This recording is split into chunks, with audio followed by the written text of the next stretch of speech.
Hello, welcome to another Facts and Dimensions Spotlight Dataset. This one I'm covering energy consumption in the UK.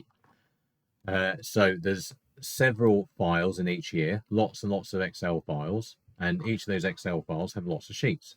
So I've downloaded one already, and as you can see, lots of sheets of data, and we've loaded in the relevant data sheets that feed the chart sheets into Snowflake.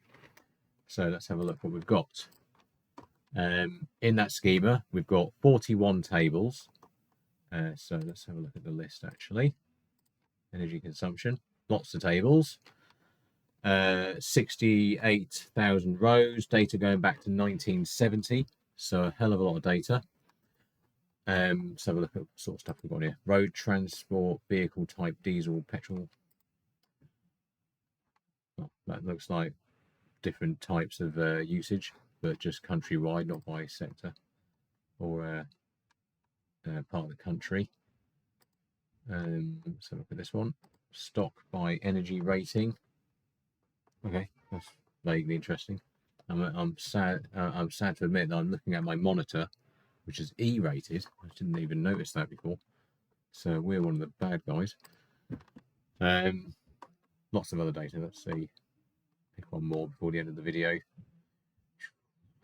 Factors affecting conversion losses. Not even sure what that means, but it's in the release details schema that describes the data. Yeah, you can see the sort of data in there. So yeah, if you want to have a play with that data, follow the link in the description of this video. You get 30 days free access for this, and not to mention the thousands and thousands of other data sets in the database, and we're adding more all the time. All you got to do is tell us what you want and we'll add it, no problem. Yeah, after 30 days, if you want to keep using the database, just let us know and we'll sort it out with a license. Thanks.